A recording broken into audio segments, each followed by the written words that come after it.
Vou iniciar aí com a pergunta do Leonardo Benevides, que ele pede que a gente comente na live sobre a fluência em inglês para o exercício da praticagem. Caso o candidato não tenha ainda essa fluência, já está fadada a reprovação? Quem quer pegar?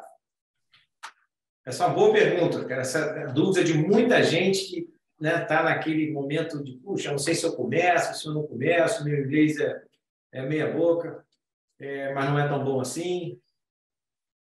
Com relação à primeira etapa do processo seletivo, que é a prova teórica, das publicações previstas no último edital, algumas são na língua inglesa. Agora, não é obrigatório que você tenha um profundo conhecimento de inglês para estudar essas publicações. Você tem, por exemplo, as apostilas do curso H são todas traduzidas, então você consegue fazer o seu estudo teórico. E para a prova em si, prova de 2006 e 2008, algumas questões vieram revistas em inglês e nas últimas duas provas, 2011 e 2012, todas as questões vieram traduzidas. Então, para a primeira etapa, não saber inglês, não ser fluente em inglês não foi impedimento para ninguém nem estudar, nem se preparar para a prova teórica. A etapa posterior, que é uma prova em um simulador, essa sim, essa é conduzida na língua inglesa, o prático das ordens, ali no passadiço, das ordens ao comandante no inglês. Agora, são ordens mais ou menos padronizadas durante a manobra, então você não tem que ter um inglês super fluente, tem que saber aquelas palavras necessárias, aquela fraseologia necessária para você dar as ordens no passadiço, ali onde se comanda a manobra.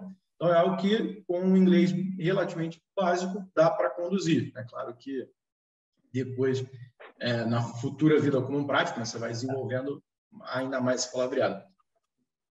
Você tocou no ponto em que uma outra pergunta aqui que complementou essa daí, que é do Leandro Sodré, mas você acabou de responder a pergunta dele. Ele pergunta qual seria o nível de inglês necessário para estar tranquilo e fazer todas as etapas. Então, muito bem respondida pelo Nicolas aí, mas pode complementar se quiser.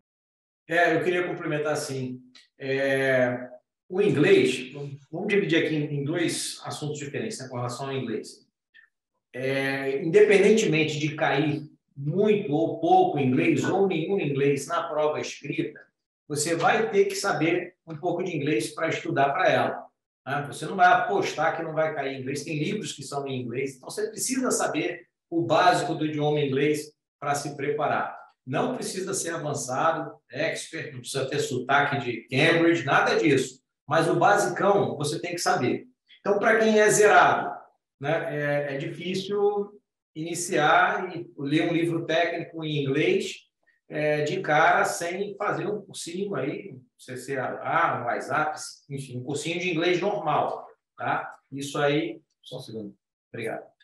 Então, é importante ter uma base, mas não é preciso ser avançado. Por quê? Muita gente acha que o inglês técnico ele é mais difícil. É ao contrário, o inglês técnico ele é mais fácil do que o inglês que você abre um jornal para ler, por exemplo, que pressupõe uma contextualização social, às vezes política, daquele país. O inglês técnico, uma vez que você aprende as palavras técnicas, e isso a gente ensina aqui nos nossos cursos, então, uma vez que você domina um vocabulário que você vai ser treinado nele, ele fica bem mais tranquilo de ler do que um jornal, uma revista, por exemplo, no idioma inglês. Tá? Então, quem não é zerado não tem muito o que se preocupar.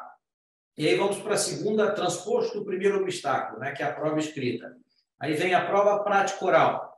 Na prova prática oral, ela é realizada num simulador de manobras e ela é conduzida toda em inglês também.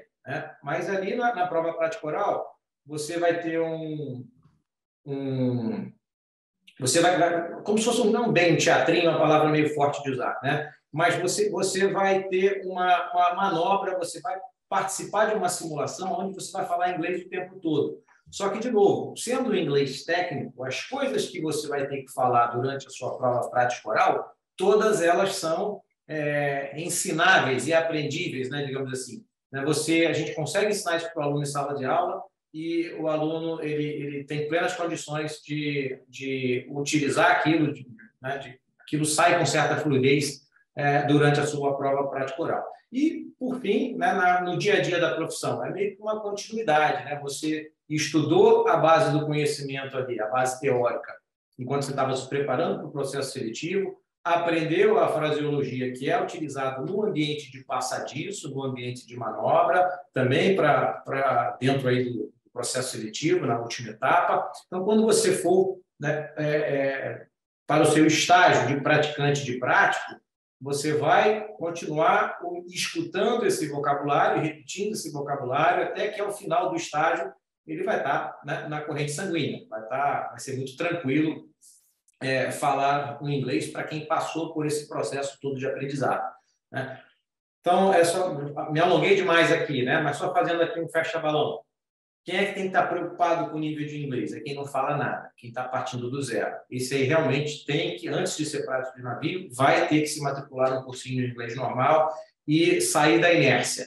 Para quem já tem uma base, não precisa ser avançado. Para quem já tem uma base, é só cair dentro que vai conseguir acompanhar as aulas, os estágios e a profissão sem grandes dificuldades.